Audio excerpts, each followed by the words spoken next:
ఇంగ్లండ్‌తో సిరీస్‌ను గ్రాండ్‌గా ఆరంభించాడు భారత యువ ఓపెనర్ యశస్వి జైస్వాల్. సీనియర్లు లేని లోటు కనిపించకుండా బ్యాటింగ్ భారాన్ని మోశాడు. ఇంగ్లండ్ గడ్డ మీద బ్యాట్‌తో అదరగొట్టేశాడు జైస్వాల్. క్రీజ్‌లోకి వచ్చినప్పటి నుంచి కాన్ఫిడెంట్‌గా కనిపించాడు. ఫేస్‌లో ఏమాత్రం ఒత్తిడి కనిపించలేదు. పరిస్థితులకు తగినట్టుగా బ్యాటింగ్ చేశాడు. ఇంగ్లండ్ బౌలర్లకే సవాలు విసిరాడు. యశస్వి జైస్వాల్ బ్యాటింగ్‌లో బాధ్యత కనిపించింది. ముందుగా రాహుల్‌తో కలిసి కీలకమైన పార్ట్నర్‌షిప్‌ను నమోదు చేశాడు. చెత్త బంతులను బౌండరీకి తరలిస్తూ స్కోర్‌ను పెంచేశాడు. దీంతో 96 బంతుల్లోనే జైస్వాల్ ఖాతాలో 50 పరుగులు చేరాయి. కేఎల్ రాహుల్, సాయి సుదర్శన్ పెవిలియన్ చేరినా తను మాత్రం దూకుడు కొనసాగించాడు. శుభ్మన్ గిల్ తో కలిసి నిలకడగా రాణించాడు. ఇంగ్లండ్ బౌలర్ల నుంచి ఎదురైన సవాళ్లను ఎదుర్కొన్నాడు. క్రీజులో నిలబడితే అద్భుతంగా రాణించవచ్చని నిరూపించాడు. ఇంగ్లండ్ బౌలర్ల వ్యూహాలను ఛేదించేశాడు. చూస్తుండగానే సెంచరీ మార్కును అందుకున్నాడు. 144 బంతుల్లోనే యశస్వి జైస్వాల్ ఖాతాలో సెంచరీ చేరింది. యువ ప్లేయర్ కెరీర్లో ఇది 7వ టెస్ట్ సెంచరీ. ఇంగ్లండ్లో ఆడిన తొలి టెస్టు తొలి ఇన్నింగ్స్ లోనే శతకాన్ని నమోదు చేశాడు.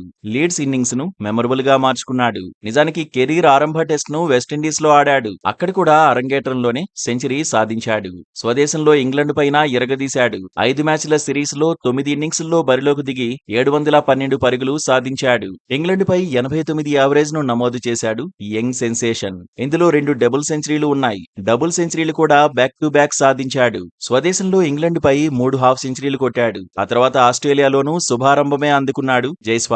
అరంగేట్రం చేసిన తొలి మ్యాచ్ లోనే ఖాతాలో సెంచరీ చేరింది. ఇప్పుడు ఇంగ్లండ్ లోనూ అదే సీన్ ను రిపీట్ చేశాడు. ఇంగ్లండ్ లోనే కాదు విదేశాల్లోనూ దంచేస్తాడనుకునేలా రికార్డులను మార్చుకున్నాడు. అగ్రెసివ్ బ్యాటింగ్ కు కేర్ ఆఫ్ గా మారిపోయాడు. భారత టెస్ట్ జట్టుకు వాల్యుబుల్ ప్లేయర్ అనిపించుకుంటున్నాడు. సిరీస్ లో యంగ్ ప్లేయర్ ఇదే జోరు కొనసాగిస్తే భారత జట్టుకు అడ్వాంటేజ్ అవుతుందని మాజీలు అంటున్నారు. లీడ్స్ లో సెంచరీ కొట్టిన యువ ప్లేయర్ పై ప్రశంసలు కురిపిస్తున్నారు. జైస్వాల్ ను పెవిలియన్ కు పంపేందుకు ఇంగ్లండ్ దగ్గర సరైన వ్యూహాలే కనిపించలేదంటున్నారు. జైస్వాల్ టాలెంట్ కు జై కొడుతున్నారు.